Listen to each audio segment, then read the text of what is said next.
E aí, gente boa, tudo bem? Tudo bem com vocês? Tudo bem com seus familiares? Espero que sim. Vão se cuidando aí. Olha a data já. Já estamos em julho. Entramos em mais um mês. Boa, estamos indo muito bem.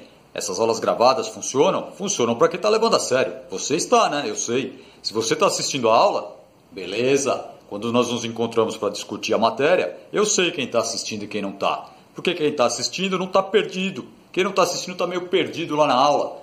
De novo, hein? Eu estou mandando as aulas gravadas para você ir assistindo para quando a gente encontra. Para resolver exercício e tirar dúvida, é mais fácil. Beleza? Então vamos lá? Vai pegar seu livro. Enquanto você vai pegando, me escuta um pouco antes.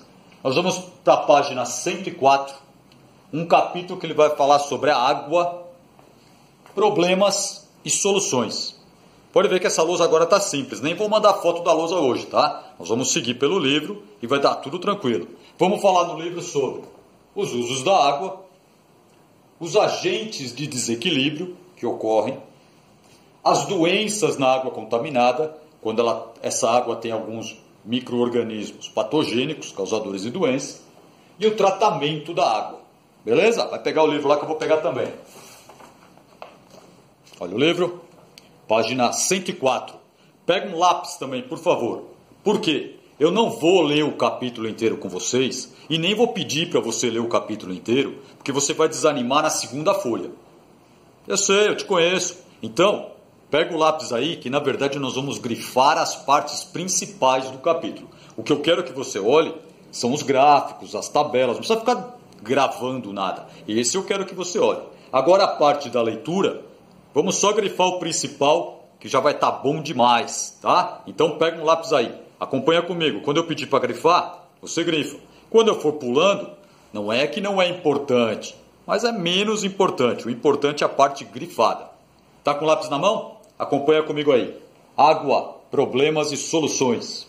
O uso da água, reflexos da O uso da água, reflexos de civilização e desperdício. Vamos grifar nesse comecinho aí, ó. Segundo a ONU, pelo menos 748 milhões de pessoas em todo o mundo não dispõem de fontes seguras de água para beber, cozinhar ou cuidados pessoais.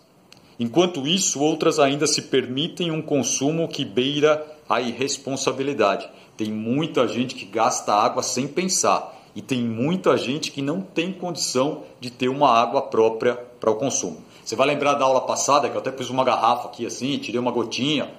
Fizeram igualzinho aqui, ó. Tem muita água no planeta, mas a maior parte dessa água é salgada. Água salgada não é para o consumo. Daí sobra um pouco de água doce, 2,5%. Desse pouco de água doce que sobra, a maior parte está congelada e boa parte está subterrânea. Aí sobra para a gente 1%. A gotinha lá de novo. Água potável pronta para o consumo tem muito pouco no planeta. Por isso que a gente tem que estar sempre tomando cuidado. A água potável pronta para o consumo corresponde a essa gotinha aqui. Cuidado, hein? Vamos lá em cima, lapisinho na mão. Vamos grifar. No Brasil, uma família de classe média com 4 pessoas consome cerca de 1.500 litros de água por dia. Em todas as, tomando banho, usando água para fazer alimento, para beber, usando água nas descargas, tá? Então, uma média de 1.500 litros de água por dia. Aí vai estar falando aqui onde pode ser gasto mais, gasto lavando roupa, descarga do banheiro. Aí você tem aí só curiosidade para você ler. Tem um gráfico mostrando que os Estados Unidos gastam bastante, tá? E aí você vai olhando aí com calma.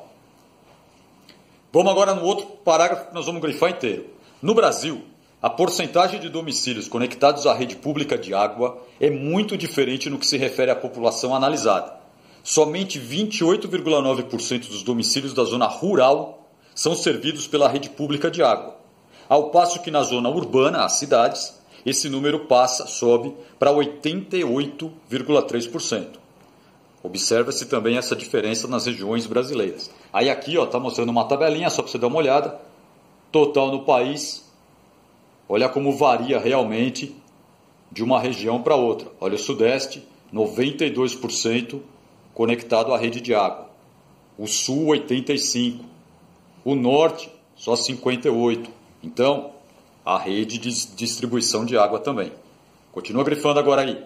A extensão insuficiente da rede de esgoto contribui para a contaminação dos mananciais em áreas urbanizadas, principalmente locais onde não tem tratamento de esgoto. A pessoa libera o esgoto, vai direto para o rio, não passa por tratamento nenhum. Vai contaminar esse local. O manancial é essa parte, essa reserva de água que acabou sendo contaminada por uma rede inexistente de tratamento de esgoto. Aqui tem uma outra tabela aqui, esse é bem interessante. Um uso normal e se eu pensar num uso econômico. Vou dar só um exemplo. Lavar as mãos. Torneira aberta, 7 litros. Se eu molhar, ensaboar, enxaguar, 3,5 litros. Olha a economia de água. Eu sei que você faz essa economia, você não deixa lá a torneira aberta direto, eu sei. Mas olha que interessante, tem vários aqui para você olhar, uma comparação entre você deixando a água desperdiçando ou tomando cuidado para economizar. Produção de alimentos e consumo de água. Esse é bem interessante. Grifa, por favor. Economizar água está se tornando tão importante para a sobrevivência humana quanto economizar energia. Aí uns pesquisadores fizeram lá um cálculo para ver o quanto de água se gasta para produzir um determinado tipo de alimento. Tem aqui uma tabela mostrando e eu vou ler um pedacinho. Acompanha aí, grifa, por favor.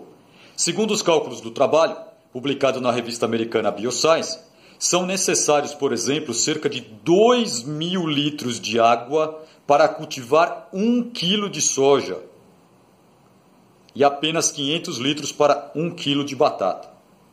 Outro exemplo destacado pelo trabalho é a quantidade de água necessária para criar um boi.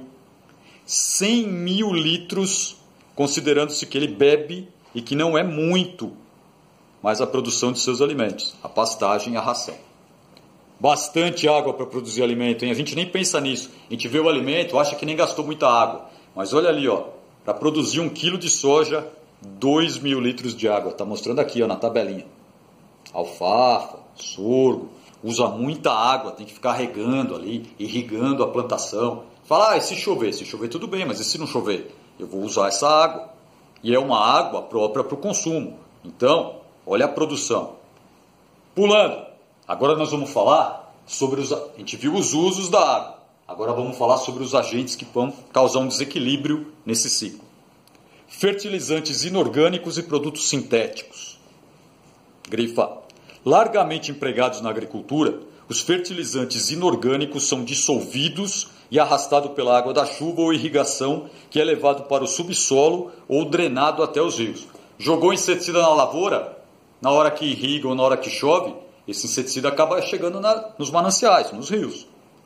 Defensivos agrícolas, produtos farmacêuticos, aditivos para alimentos, solventes e outros produtos sintéticos não são degradados por enzimas dos seres vivos e por isso persistem no ambiente por longos períodos. Eu posso ter usado um inseticida há 3 anos atrás e até hoje ele está espalhado na água ainda porque ele não é degradado, ele não é quebrado. Certo? Então, é um grande problema, um grande agente de desequilíbrio são os fertilizantes e os defensivos agrícolas. Só para terminar, um assunto que você escuta bastante. Aqui no finalzinho, grifa aí. Os plásticos, por sua vez, converteram-se em símbolo do consumismo. Como sua decomposição natural é muito lenta, os efeitos ambientais podem durar séculos. Você já deve ter visto várias reportagens aí sobre plástico nos oceanos. Tem até uma ilha de plástico boiando no Oceano Pacífico. Plásticos que vão acumulando. Alguns animais acabam ingerindo esse plástico, achando que é alimento. Depois o animal é afetado. O plástico demora muitos anos para ser decomposto na natureza. Então uma garrafinha de plástico que você joga no chão hoje aí, ela vai durar muito tempo se ela acabar ficando perdida pela natureza. Por isso que tem a parte das reciclagens, mas isso é outro assunto. Outro problema sério de desequilíbrio são os sedimentos. Grifa aí. Sedimentos são materiais que, por serem insolúveis, pouco solúveis, e mais densos que a água, se depositam no leito dos rios, lagos e oceanos. Sua principal fonte é a erosão de terras vizinhas. Continua grifando. A sedimentação pode obstruir total ou parcialmente um leito de rio, fenômeno chamado de assoreamento. Qual é o problema desses sedimentos que vão se acumulando? Como eles são mais densos, mais pesados, eles vão parando ali na água. Eles atrapalham o fluxo da água e tem outros. Enquanto eles podem estar flutuando, então olha ali, ó, eles podem reduzir a penetração da luz. Material em suspensão não deixa a luz passar, vai afetar vegetais, a produção de oxigênio na água. Morte de animais aquáticos, peixes, moluscos, crustáceos que vibram. Você, como destruir o habitat, vai destruir os animais. Diminuição da vazão do curso de água. Muitos sedimentos, a água não consegue passar direito, então vai diminuindo a vazão, a passagem da água. Aumento nos custos da obtenção de água potável. Como esse sedimento vai poluindo, misturando com a água, vai causando uma turbidez, o que dificulta o tratamento, para mantê-lo visualmente desagradável, mesmo em condições sanitárias forem aceitas. Esse sedimento vai deixar a água com uma cor diferente. Aí se eu trouxer essa água para você, você não vai beber, certo? Então, ó, esse problema de sedimentos quase sempre é ligado à erosão, partículas que se soltam e acabam chegando na água. Então é um problema sério de agente que causa um desequilíbrio. Impactos ambientais no garimpo. Garimpo para procurar pedras preciosas. Aqui no Brasil tem muito garimpo de ouro. E o maior problema dos garimpos aqui no Brasil é que se usa mercúrio para separar as partículas de ouro da partícula de areia. E esse mercúrio é extremamente tóxico. Então vamos grifar essa parte. Está aqui no segundo parágrafo. Nos garimpos, o mercúrio é empregado para a separação do ouro. Aí pode pular para o último parágrafo. Lembra, nós estamos grifando as partes mais importantes. O mercúrio, que tem alta toxicidade, acumula-se no organismo e uma de suas consequências para a pessoa são lesões no sistema nervoso. Fetos contaminados com mercúrio podem desenvolver lesões irreversíveis no encéfalo. Você vai falar, e como que esse mercúrio do ouro vai passar para a pessoa? Na hora que faz o processo, eles precisam esquentar depois para separar. Na hora que aquece, tem o vapor do mercúrio que pode entrar pela pessoa. Ou até de manusear o mercúrio. O mercúrio é um produto extremamente tóxico. Estou até falando aqui, a gente já discutiu bastante isso. Então, muito perigoso nos garimpos. E como está o garimpo, eles usam muita água também no processo de lavagem da areia para separar o ouro. Essa água acaba ficando contaminada com mercúrio. Aí espalha esse mercúrio, um peixinho comeu, engoliu o mercúrio. Aí você vai lá e come o peixe, o mercúrio vai para você. Olha o perigo. Tá vendo? Poluição térmica, outro problema sério de desequilíbrio. Toda vez que alguma empresa precisa resfriar uma máquina, elas usam água, passa o calor da máquina para a água, só que aí a água fica muito quente. E se eles despejam essa água quente diretamente no rio, vai dar um problema sério. Grifa aí. Bem o finalzinho, ó. O aquecimento da água diminui a quantidade de oxigênio dissolvido e afeta os organismos aeróbios.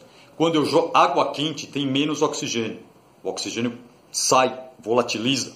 Quando eu jogo essa água quente num rio, essa água quente vai ter menos oxigênio, vai modificar a concentração de oxigênio da água que já estava lá, afetando diretamente os animais que precisam respirar oxigênio. Simples assim. E eutrofização é um problema que acontece quando tem muito matéria orgânica na água, muito esgoto na água. Tem bactérias na água que começam a se multiplicar muito rápido, porque elas se alimentam dessa matéria orgânica. E elas se multiplicam tão rápido que elas acabam consumindo o oxigênio da água. Acompanhe e grifa comigo aí. Na água vivem bactérias aeróbias que, além de oxigênio, consomem compostos orgânicos. Se a água contiver grande quantidade de compostos orgânicos dissolvidos, ocorrerá proliferação excessiva desses micro-organismos aeróbicos, que provocarão a queda na concentração de oxigênio. Como essas bactérias estão consumindo o oxigênio, se elas crescem muito, elas consomem muito oxigênio também. Aí vai faltar oxigênio para os animais que estão lá na água. Perigo também. Como que isso acontece? Jogando muita matéria orgânica na água, principalmente esgoto. O esgoto tem muita matéria orgânica. Aqui embaixo, só para grifar o último parágrafo.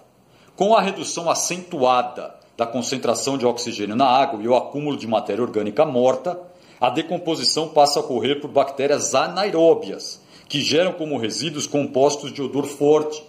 A água torna-se imprópria para a sobrevivência de seres vivos e imprestável para o consumo humano. Então olha quanto problema que pode acontecer, que pode afetar e causar um desequilíbrio no ecossistema aquático. Acompanha depois, você grifou as partes mais importantes. Já estamos terminando.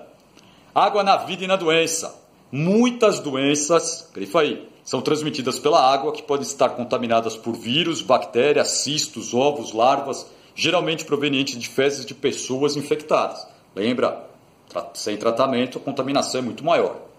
Um teste comum empregado para constatar a presença de agentes causadores de doenças patogênicos na água é a detecção dos coliformes fecais.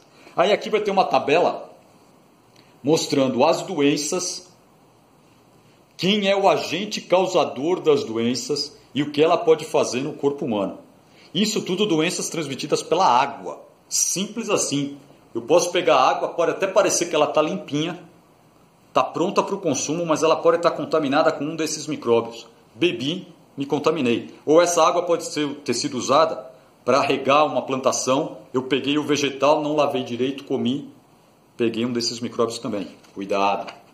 Tratamento de água e esgoto. Nem vou ficar falando muito isso, porque você lembra isso desde a época lá do 6º ano, da estação de tratamento de água. Eles tiram a água, é o que vai estar escrito, hein? Eles tiram a água do rio, passam pelo tanque de decantação, a maior parte da sujeira vai para o fundo, aí eles pegam essa água, passam pela filtração, onde separa ainda partículas menores, mas ainda pode sobrar alguns micróbios. Esses micróbios no final recebem o cloro, aí praticamente matou todos os micróbios. Regulam a água com um pouquinho de cal, para ela não ficar muito ácida, e aqui em São Paulo e algumas outras regiões, eles ainda colocam flúor na água para ajudar no combate à cárie dentária. Isso tudo vai estar falando aqui, ó. Esse primeiro parágrafo inteirinho é importante. Não vou ler com vocês, você grifa inteirinho, mas é exatamente o que eu falei. O processo de tratamento de água, ó. Decantação, floculação, filtração, cloração. E aqui embaixo ainda fala da fluoretação. Fácil, né? Não vou ficar tomando seu tempo. Destino do esgoto. Em algumas cidades existem estações de tratamento de esgoto, em que ele passa por 3 processos. O processo primário é para retirar a maior parte da matéria sólida do esgoto. Então eles raspam, passam uma peneira, uma grande filtração para retirar a maior parte. A segunda parte, o líquido sobrenatante, a ação de micro-organismos decompositores. Ajudam a decompor ainda se sobrar algum resto orgânico naquela água. E a terceira parte, essa água está quase boa para ser usada. Lógico que não pode ser consumida, mas ela pode ser usada para lavar uma rua, ela pode ser usada num resfriamento de uma máquina, ela não pode ser usada para o consumo, mas existe um jeito de tratar o esgoto sim. E para acabar, reaproveitando os sedimentos. Quando faz o tratamento de esgoto, sobra sedimentos. Esses sedimentos, o melhor jeito, o melhor uso para eles é a fermentação. Grifa só esse final aí, ó. A fermentação origina gás carbônico e metano, chamado biogás, que pode ser coletado e usado como combustível. Então dá para aproveitar o resto do esgoto que sobrou, os sedimentos, fazendo com que ocorra uma decomposição, uma produção do biogás que é usado como combustível. Uma alternativa para os resíduos orgânicos, grifa que está acabando. Em lugares sem recursos, podem construir fossas para depositar os resíduos orgânicos das casas. E também dá para usar o biodigestor, que é a melhor ideia que já tiveram. Junta vários produtos, resto de alimento, esterco. Olha, aqui tem um biodigestor. Isso tudo vai decompondo, produzindo gás, e esse gás pode ser usado também como fonte de combustível. É fácil, hein?